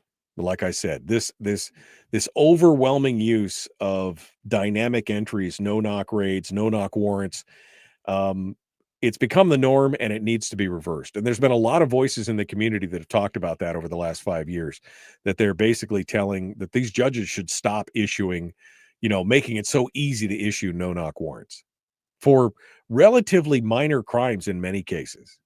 And they're always saying, well, it's exigent circumstances because if they know we're coming to, get them for drugs, they'll flush the drugs or, whatever. To me, the loss of a minor drug crime over the chance of killing an innocent person, which happens a lot in these raids, especially since they can't seem to get the right house. A lot of the time. There's lots of instances where the police can't figure out which house they're supposed to go to. Again, this is this is an important thing. because obviously the government can't get it right. Just look at Indianapolis. Indianapolis has got this story. Remember, when we had SB 91 and they were trying to just let the revolving door with no bail requirements and all that stuff here in the state, and how it created all kinds of problems. Well, Indianapolis is got some similar type problems. And this story just caught my attention. Oh, you know what? I'm going to have to save the story for next week. I just looked up, my phone just buzzed, and I see that Willie's on board, and we got to go.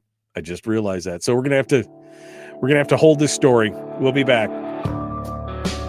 The Michael Duke Show, common sense, liberty-based, free-thinking radio. We'll return with Willie Waffle after this.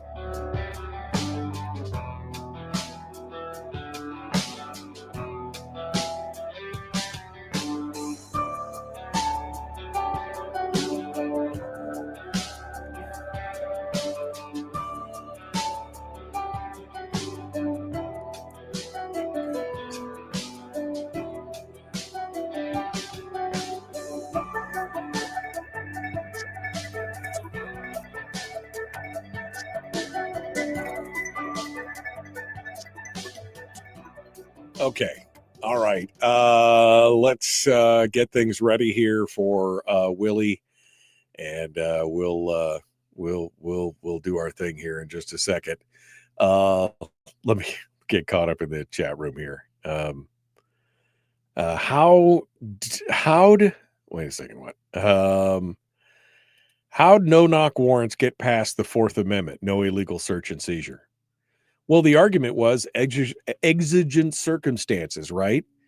We're executing a warrant, and really this came about from a lot of the drug raids that they would do, that the second the police would knock on the door and they would announce themselves as police, the suspect, the perpetrator, would run into the bathroom and dump, the drugs down the toilet and flush the toilet. And so that was kind of the original argument for this. Well, we just need to bust in and catch them by surprise. And so that's kind of how they got around that. Yeah, it's a problem. There's a whole thing baked in it. Radley Balco is an author and a writer, and he's written pretty extensively about the militarization of the police. Part of the other problem is again, they were militarizing the police in so many ways, heavily recruiting from veterans and door kickers in Afghanistan and Iraq.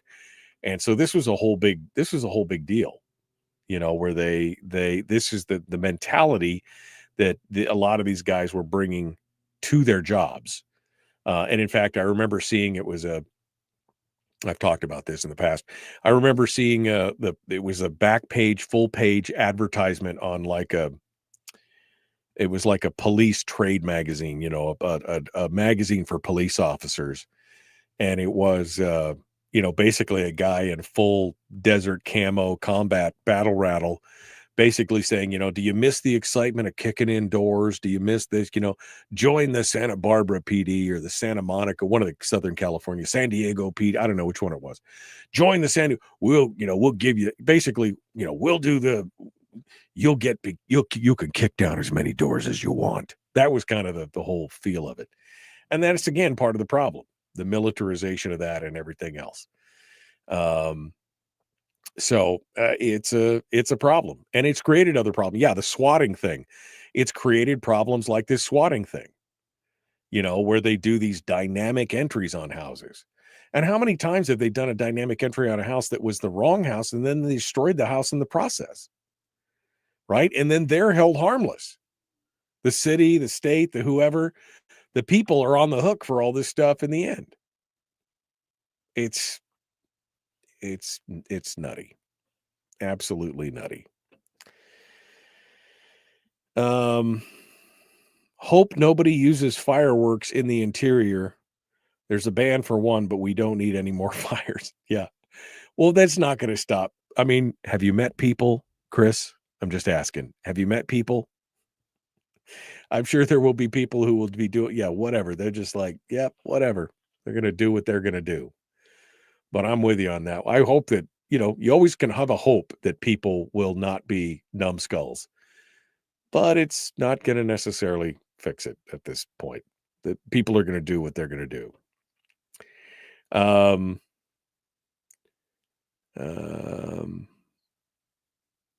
going back up here. Whether it's just going to affect us too. Newsmax, sanctuary city policies. All right. Henry is talking about the sanctuary cities, illegals in Alaska. And that's it. Okay. They, what? Joel just said they literally piled everything I own into a pile and left a sparking lamp next to it, says Joel. What, when they came into your house? Oof. LD Howard says there's more than 10,000.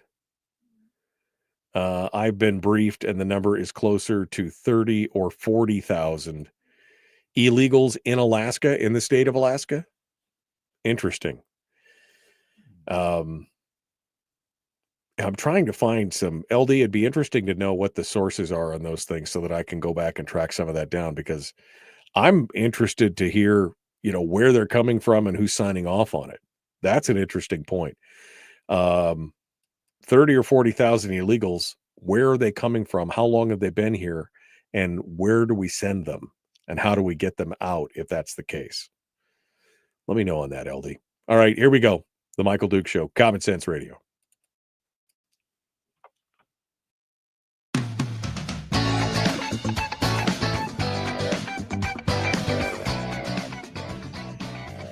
Okay, we're all ready. I think we're all ready. Ready to do this thing. Willie Waffle, wafflemovies.com. Our guest for this special Thursday edition, because we're all going to be off on Friday. Yes, even Willie takes a day off every now and then. Don't let his calm demeanor fool you. But he's here to tell us about the weekend movies and more. Hello, my friend. How's it going? My plan is to eat so many hot dogs that there's no way I could ever really make an appearance on the show Friday, because I will be passed out in a corner someplace. Hot dog coma. Yeah. Yeah. That's where you're going to do the Nathan's thing, right? No, we talked about that last week. You could just never stuff I know. yourself I could enough. never do it. Yeah. I mean, I like to do mine over time. Yeah. I mean, I'm going to go after all those hot dogs in the course of an hour, not like in 10 minutes or 5 minutes or whatever crazy thing they do. That's just sick. Yeah, there's something wrong with that. It's a perfectly good waste of food. All right, well, let's continue on here and get stuff put together. Let's talk about the entertainment news. So where do we want to start? Should we talk about the lies of AMC theaters, I guess? Yes. Let us talk about this. The cat is out of the bag. They're embracing the reality. They're embracing the truth. They're finally stopping the lie, my friends. AMC theaters this week, very subtly, very quietly, started to include messaging that the posted showtime is actually like 25 to 30 minutes before you'll actually see the movie. So, for example, I found this. I was so proud when I found this before it kind of broke. So, I went to I go to an AMC theater, and I went to my app, right, and I was looking to buy a ticket, and it says movies start 25 to 30 minutes after posted time. And I was like, no way. Okay. What is going on? And you know what else? I know I have to pay more attention next week when I go. I swear to God, Nicole Kidman did not come out this week and tell me how much I love movies. Oh, okay. I think that might be gone too. They're like, Lord, they're paring it back now, and this is not just out of the goodness of their heart. There's some legal proceedings, right? Well, there are two real big reasons.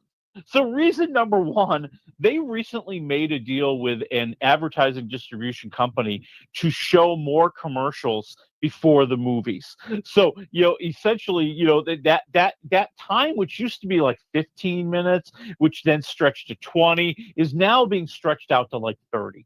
And so, I think they were just anticipating the blowback. I think they were going, listen, everybody's going to be really complaining because this is getting ridiculous even for us. Reason number two, people were suing them. If I remember correctly, there is a class action lawsuit out there right now where people are saying, you said the movie was supposed to start at 7:00. That means the movie starts at 7:00. Why are you making me sit through 20 to 25 minutes, now 25 to 30 minutes of other stuff? Right. Trailers, commercials, warnings to shh, be quiet and not use my phone, all those kind of things. And it got me to thinking, it really got me to thinking, why isn't AMC doing the reverse? Why isn't AMC going, okay, we're going to start our movie at the time posted. And we know people are going to wander in beforehand. They're going to want to come in and get their seats. They're going to want to get their snacks. Hey, they like the trailers. They want to come in and see those.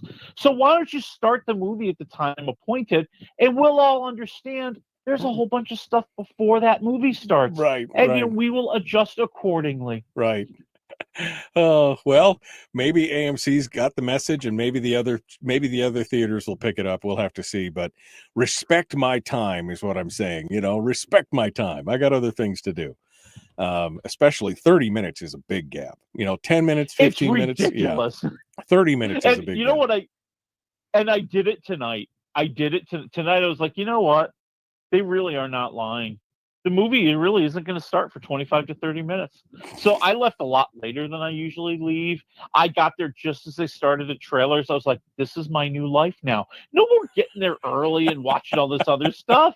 I'm out, man. I'm done. I finally got the message after 10 years or however long.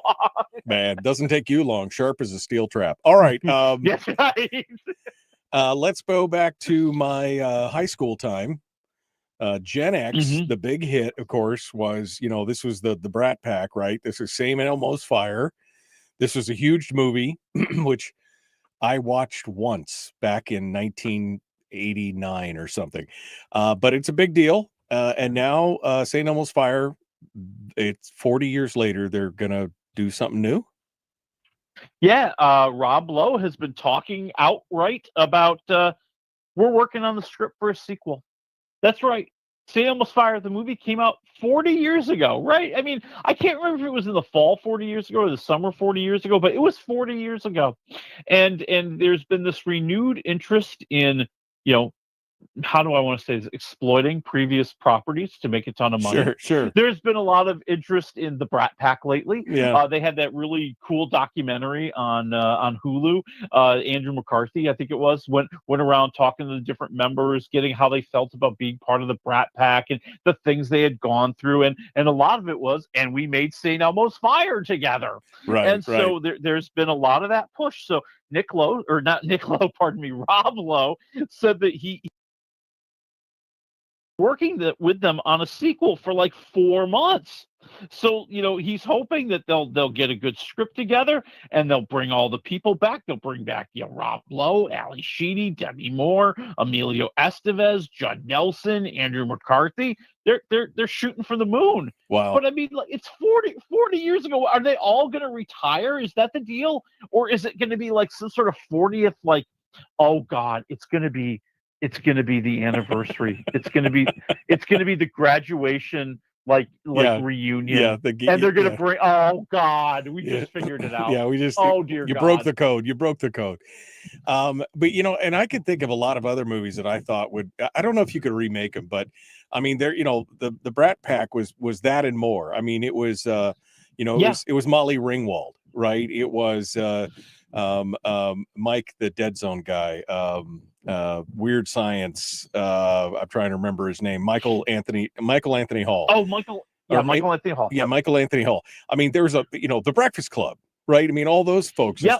So, I mean, it's not just these guys. It would be great if they could bring them all back. I can tell you what they're trying to do. They're trying to target the nostalgia nerve for Gen X, because now we have the most disposable income. The boomers are moving out, and now it's Gen X who's got the money, and they're like, okay, we'll do a Gen X sequel. But I mean, this is, I guess this is good. Yeah, I mean, I think they're going after the memories of every generation. I mean, there's a lot of 90s nostalgia going on right now. There's soon going to be 2000s nostalgia. I think it's kind of starting already. They're going for Gen X nostalgia, because let's face it, everything can be redone again. Everything can be rebooted. And, and the big thing for St. Elmo's Fire for me, I mean, because I lived in DC for a long time. And when I first moved down there, it wasn't too long after St. Elmo's Fire had come out. And, one of the pastimes was you'd go around Georgetown and you'd find all the places where they had filmed different scenes from St. Elmo's Fire.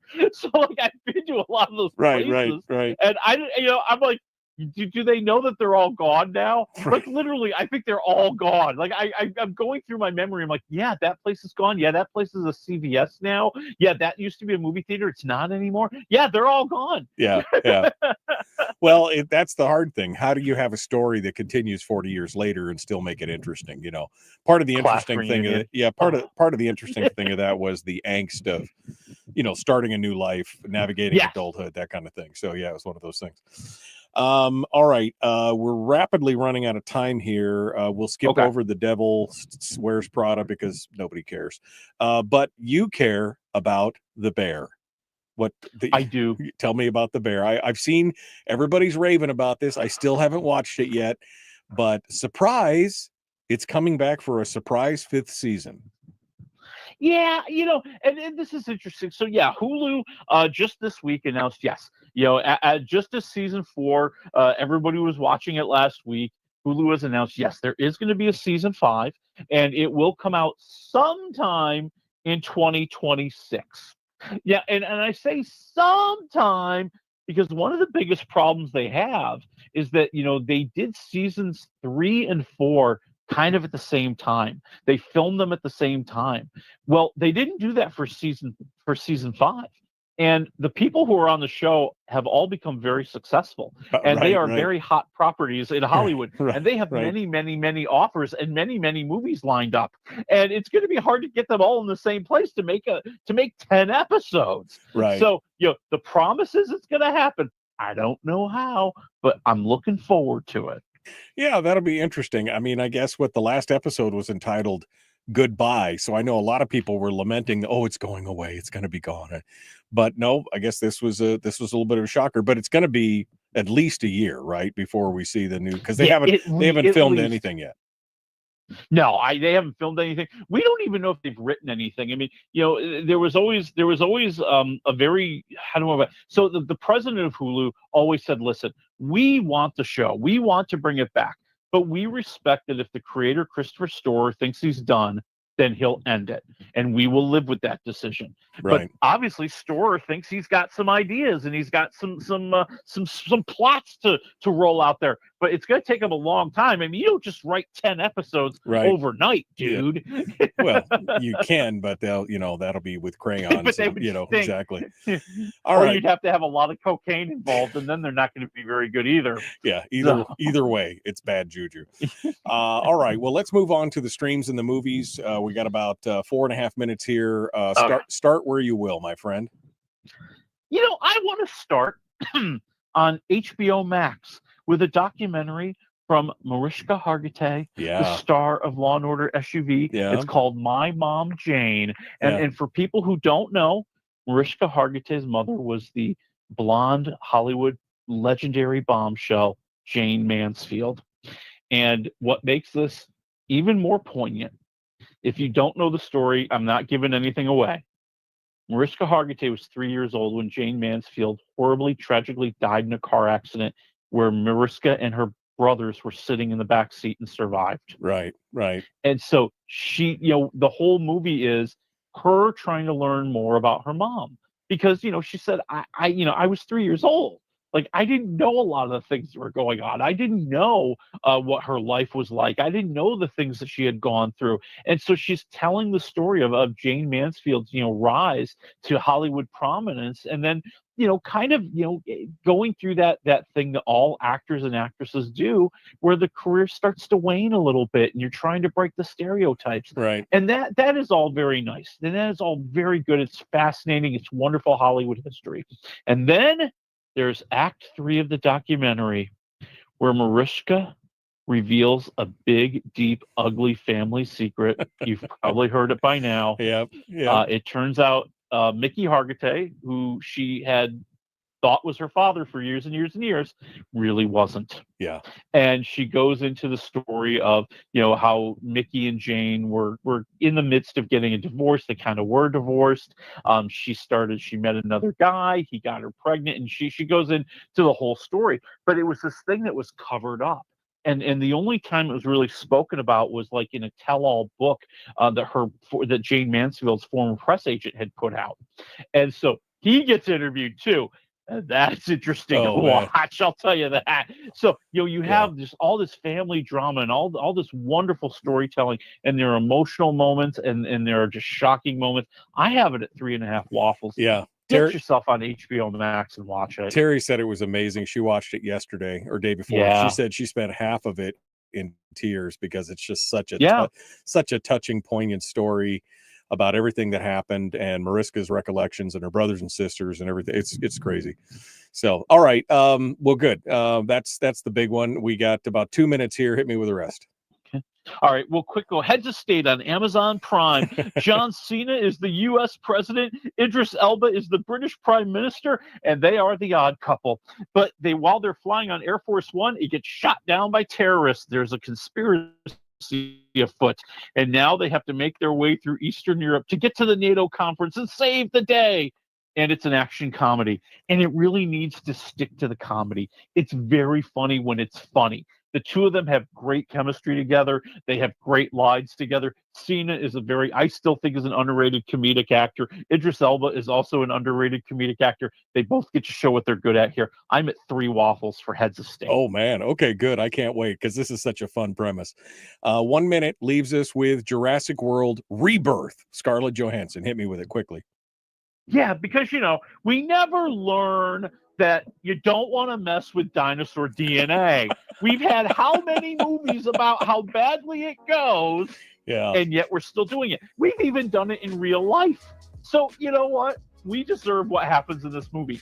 So it's Scarlett Johansson's like this mercenary, and Mahershala Ali is another mercenary. They're hired to take these people to the research facility for Jurassic Park to get dinosaur DNA so some pharma company can use it to make a lot of money.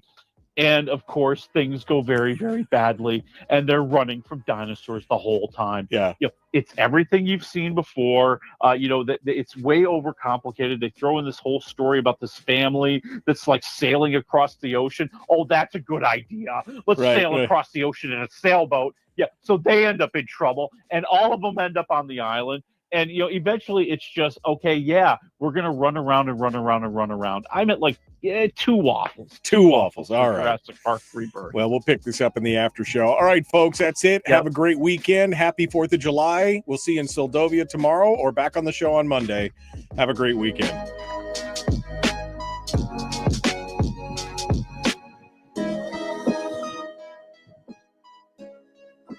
Okay. I saw this, I saw the trailer, and I'm like, man, great visuals, great effects. I mean, good actors. I'm okay. But isn't this just kind of the same? They're on the island to obtain DNA from dinosaurs. Didn't that happen? Haven't we been here before? Right? Didn't we just do this with Chris Pratt? So many times. Yeah. So many times. This is the original premise was, we found dinosaur DNA and we made dinosaurs. Well, that was a bad idea. And then and there were how many of those movies? Then you're right. Then there was the Chris Pratt one where we're gonna make zoos out of it with the dinosaurs. Bad idea. And now here we go again. And we're gonna use the dinosaur DNA to make some sort of miracle drug. And some pharma company will make billions upon billions of dollars from it. Well, that sounds great. Right. I just, the whole thing just really gets me. And we've now even gotten to the point, and they do this in the movie, and I'm not giving anything away.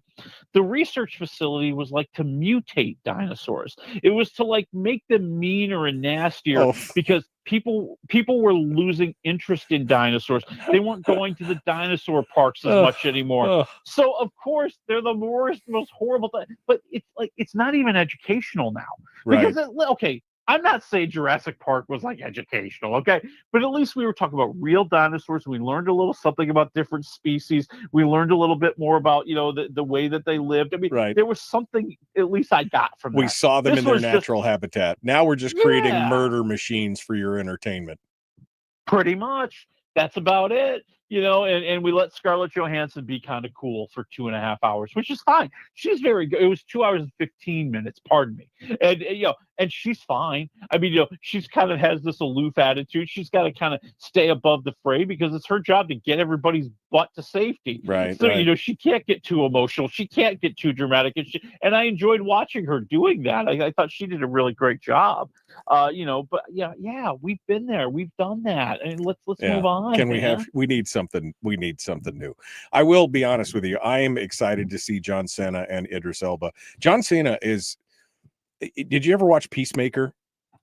Yes. Yeah. He's very good on Peacemaker. He's so good. That type of humor, it is just so dry and it's so great. So I'm looking forward to this kind of fun just for a giggle or two. That's going to be good. What are you looking at next week, Willie? Next week, it's Superman time, my friends. Oh, God. I really hope this is good. Oh, please be good. Please be good. Because if it's not, like, this is going to be the end of DC films. Yeah. I mean, how many more times can they deliver something disappointing? They're bringing James Gunn on. I mean, that's the big... Which I have faith in. Yeah, I have faith in that. Yeah. We'll see what happens. Did you see the trailer for The Running Man yet? I did. Now, I remember seeing the original Running Man. Sure. Wasn't it more like a game show, and he was facing off one-on-one with different people? Sure. And in this Running Man trailer, I got the impression that he's just set off in some city and anybody can capture him. Yeah, well, I'm like, that's a different story. Well, that's true. That's true. Stephen King wrote the original story. True to the book. And that's true to the book. The Schwarzenegger movie was like kind of, the 80s take on it, which was still fun, but this one it was great. This one looks pretty amazing, and it looks like it's got some hysterical moment. I'm kind of excited about that. Anyway, I buy Glenn Powell. I think he's a good actor. I'll watch him in an action movie. I think he'd be really good. He reminds me like he's going to be more of the Bruce Willis kind of action guy. Yeah. Where he's maybe not like Arnold Schwarzenegger strong, but he's witty and funny, and he's going to make the movie interesting. Yeah, I think it's going to work. I think you make the great comparison there. I think he is kind of that dry kind of self-depreciating kind of like humor, that wit, give you the finger as he jumps over the edge of the building kind of thing. So it'll be interesting to see. All right, Willie. Well, thanks so much, my friend. We'll see you next weekend. Have a great one. You too. Let's celebrate America, people. That's right. You can have as many. I'll write you a doctor's note, as many hot dogs as you want. Okay. All right. Yeah, baby. All right. We'll see you next week, Willie. Thanks. Folks, we'll see you. Enjoy yourselves. Have a great day. The Michael Duke Show. Common Sense Radio. We'll see you later.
We've shed our terrestrial radio skin, and now we are slimy lizard internet people. It's the Michael Dukes Show.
Bye.